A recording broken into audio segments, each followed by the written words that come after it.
మసూద్ గురుదేవా,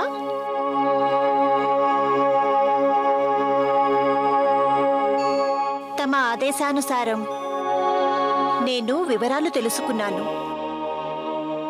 ఫిరోజ్ రాకుమారుణ్ణి దుర్గమలోయలో బంధించి ఉంచారు. ఇది అక్కడి నమూనా చిత్రపటం.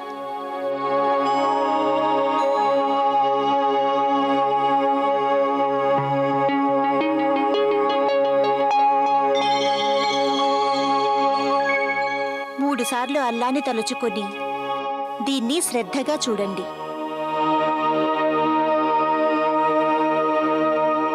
దుర్గమలోయలోకి వెళ్లే దారులన్నీ మీకు అవగతమవుతాయి.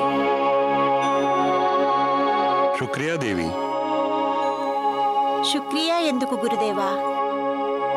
తమరికి సాయపడటం నా కర్తవ్యం.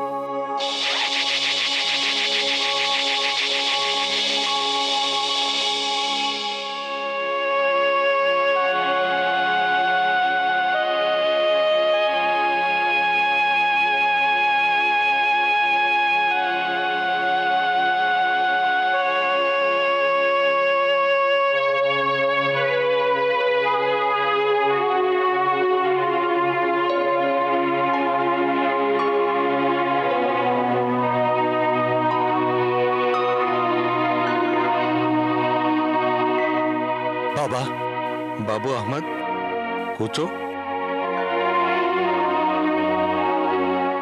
చూడు అహ్మద్, ఇది దుర్గమలోయ నమూనా పటం. అక్కడే ఫిరోజ్ రాకుమారుణ్ణి బంధించి ఉంచారు. ఆ దుర్గమలోయ షాజీని మాయాజాల నిలయం. అక్కడికి నువ్వు చేరాలంటే ఎన్నో ఆటంకాల్ని, ఎన్నో అపాయాల్ని ఎదుర్కోవాల్సి ఉంటుంది. వాటిలో అన్నిటికంటే అపాయకరమైనది ఆ మానవభక్షక మత్స్యమే. దాని దాడి నుంచి ఇంతవరకు ఎవ్వరూ తప్పించుకోలేదు. దాన్ని తప్పించుకోవాలంటే నువ్వు ముందుగా ఒక విశిష్టమైన గుడ్డును సంపాదించాలి. ఆ గుడ్డు ఎక్కడ ఉంటుందో ఆ వివరాలన్నీ ఈ చిత్రపటంలో ఉన్నాయి. బాబు అహ్మద్, ఈ పని సామాన్యుడి వల్ల అయ్యే పని కాదు. అంటే దానర్థం ఈ పని చేయాలంటే నువ్వు ప్రాణాల మీద ఆశ వదులుకోవాలి బాబు. అహ్మద్, తన ప్రాణాలను పణంగా పెట్టి ఇంకొకరి ప్రాణాలు కాపాడడం నిజమైన దైవారాధనతో సమానం. అందుకే నాకంత నమ్మకం. ఈ ప్రమాదాలన్నీ ఎదుర్కోగల సమర్థత నీకుందని. బాబా, నాకు మీ ఆశీస్సులు పవిత్రతల మీద సంపూర్ణ నమ్మకం ఉంది. వెళ్ళు బాబు, నా ఆశీస్సులు సదా నీతోనే ఉంటాయి. శుక్రియా బాబా. జరీన్, యాస్మిన్ రాకుమార్కి చెప్పు తన అహ్మద్ ఫిరోజ్ని విడిపించి తీసుకురావడానికి వెళ్ళాడని. ఆ అల్లా కరుణిస్తే నేను అతన్ని సురక్షితంగా తిరిగి తీసుకువస్తాను. జరీన్, నువ్వు యాస్మిన్ రాకుమార్ని జాగ్రత్తగా చూసుకో. ఆవిడ బెంగపడితే నా తరపున తనకి ధైర్యం చెప్తూ ఉండు. అలాగే అహ్మద్, నేను రాకుమారిని జాగ్రత్తగా చూసుకుంటాను గాని నువ్వు జాగ్రత్తగా వెళ్ళిరా. బాబా, ఇక నేను బయలుదేరతాను. ఆ అల్లా నిన్ను కాపాడుగాక. ఖుదాఫీజ్. ఖుదాఫీజ్ బాబు. ఖుదాఫీజ్. ఖుదాఫీజ్ తల్లి.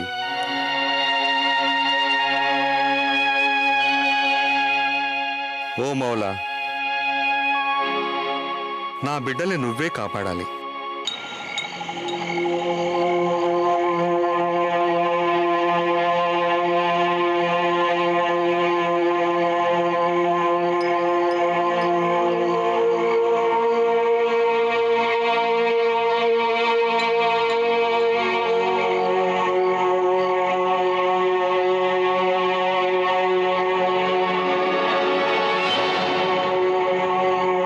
జరీన్, ఇంత రాత్రి వేళప్పుడు తను ఎవరి కోసం వస్తుందో తెలుసుకోవాలి.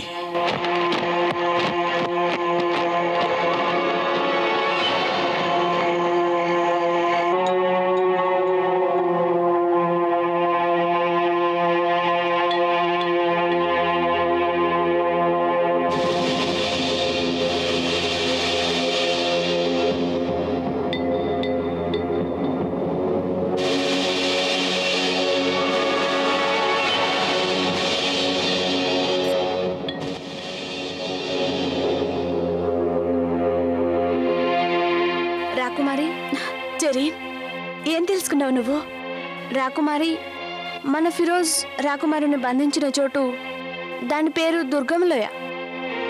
అంటే అంటే అది మృత్యు నిలయం రాకుమారి. అంటే ఇక మా తమ్ముడు? లేదు రాకుమారి, మసూద్ బాబా తన మహిమతో దుర్గమలోయ చిత్రపటాన్ని సంపాదించారు.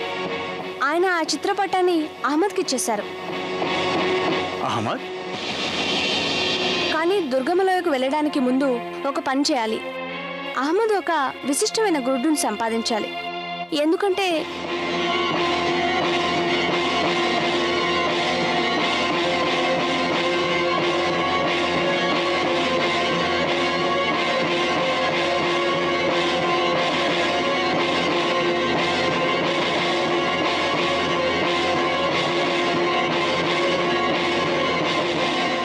కానీ జరీన్, మరి అహ్మద్ ఆ విశిష్ట గుడ్డును సంపాదించగలడా? రాకుమారి, మీకు అహ్మద్ గురించి తెలుసు కదా, అతను చాలా సమర్థుడు.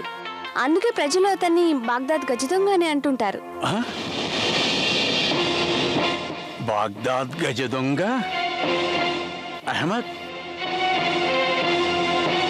బాగ్దాద్ గజ దొంగ పేరు అహ్మద్ అన్నమాట. ఇకపై అహ్మద్, దీంతో నీ కథ ముగిసినట్లేరా? రాకుమారి, ఇంతవరకు అహ్మద్ ఎలాంటి కష్టాన్నైనా అధిగమించి అసాధ్యమైన పనులను సుసాధ్యమని రుజువు చేశాడు.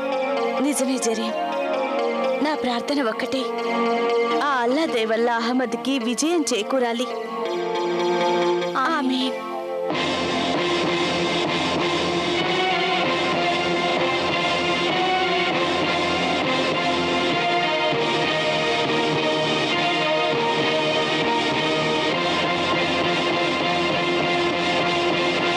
చాలా పెద్ద చిక్కొచ్చి పడిందే. ఇప్పుడేం చెయ్యాలి? నేను చూసిందంతా ఏకైక దేవుడు జాఫర్కు చెప్పాలా, లేకపోతే అహ్మద్ని వెంబడించి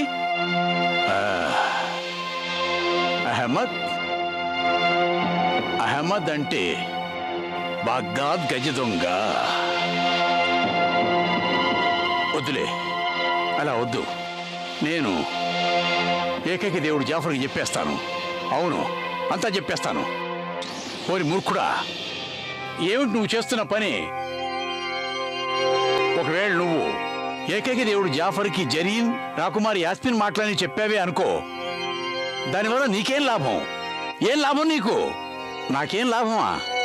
ఏకైక దేవుడు జాఫర్ దృష్టిలో నా నిజాయితీ మీద తిరుగులేని నమ్మకం వస్తుంది. తిరుగులేని నమ్మకం. దాంతో నా ప్రతిష్ట పెరిగిపోతుంది. నీ ప్రతిష్ట ఎంత పెరిగితే ఏం లాభం ఉంటుంది? నువ్వు మాత్రం సేనాధిపతిగానే మిగులుతావుగా. మరి నేనేం చేయను? ఏం చేయాలా? అవకాశాలనేవి జీవితంలో మళ్ళీ మళ్ళీ రావు. నువ్వు అహ్మద్ని వెంబడించు. అహ్మద్ని వెంబడించడమా? అవును కాసిం, నీ కోరిక తీరడానికి ఇదొక్కటే నీకు సరైన మార్గం. ఆలోచించు. అరే, ఆ యువరాజుని అహ్మద్ బదులు నువ్వే విడిపిస్తే బాగుంటుంది కదా. ఒకవేళ నువ్వు రాజకుమారిని విడిపించినట్లయితే యాస్మిన్ రాకుమారి నీకు ఎంతగానో రుణపడిపోతుంది. ఇది జరగచ్చుగా. యువరాజును కాపాడినందుకు ఆ యాస్మిన్ రాకుమారి నిన్ను పెళ్లి చేసుకోవచ్చుగా. ఆ పెళ్లి దానికోసమేగా ఏకైక దేవుడు జాఫర్ రాకుమారిని సౌందర్యపురం నుంచి అపహరించి ఇక్కడికి తీసుకొచ్చాడు. కానీ ఎంతో విచారకరం కదా, ఏకైక దేవుడు జాఫర్ ఇంతవరకు తాను ఆశించిన కోరికను తీర్చుకోలేకపోయాడు. నేను మళ్ళీ మళ్ళీ చెబుతున్నాను కాసిం, ఇలాంటి సువర్ణావకాశాలు జీవితంలో పదే పదే రావు. దానంతటదే నీకు అవకాశం వచ్చింది. దాన్ని కాదనుకోవడం మూర్ఖత్వం. ఆలోచించు కాసిం, ఆలోచించు. నీ పెళ్ళే గనక యాస్మిన్ రాకుమారితో జరిగినట్లయితే అప్పుడిక నువ్వేగా లోకానికంతటికి, సమస్త లోకాలకు ఏలికవి, ప్రపంచం మొత్తానికి ఏలిక అవుతావు కాసిం. అప్పుడు నీ ముందు ఈ ఏకైక దేవుడు జాఫర్ ఎంత, వాడి దైవత్వం ఎంత. కాసిం, నువ్వు నువ్వు సేనాపతి ఖాసింగా ఉండిపోకూడదు. నువ్వు అవ్వాలి ఏకైక దేవుడు ఖాసిం సాబ్రీ. ఏకైక దేవుడు ఖాసిం సాబ్రీ. విన్నావా? ఏకైక దేవుడు ఏకైక దేవుడు ఖాసిం సాబ్రీ. ఇప్పుడు నేను నిర్ణయం చేసుకున్నాను. నేనిక అహ్మద్ని వెంబడిస్తూ వెళ్ళి తీరతాను. మైనా, నువ్వెంత సరిగ్గా చెప్పావు. నన్ను ఏకైక దేవుడు ఖాసిం సాబ్రీ కాకుండా ఎవరు ఆపలేరు, ఎవరు ఆపలేరు.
చిత్రపటం ప్రకారం ఆ చోటు ఇదే అయి ఉంటుంది.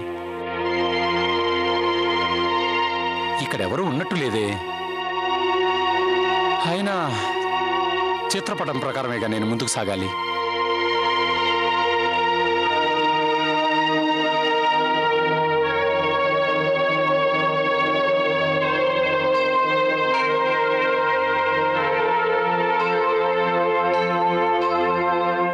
ఎవరండి ఇంట్లో?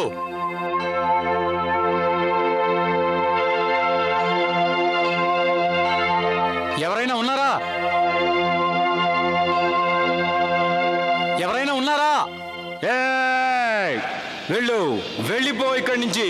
వెళ్ళావు కాదంటే చస్తావు, చస్తావు నువ్వు, చస్తావు, చస్తావు నువ్వు.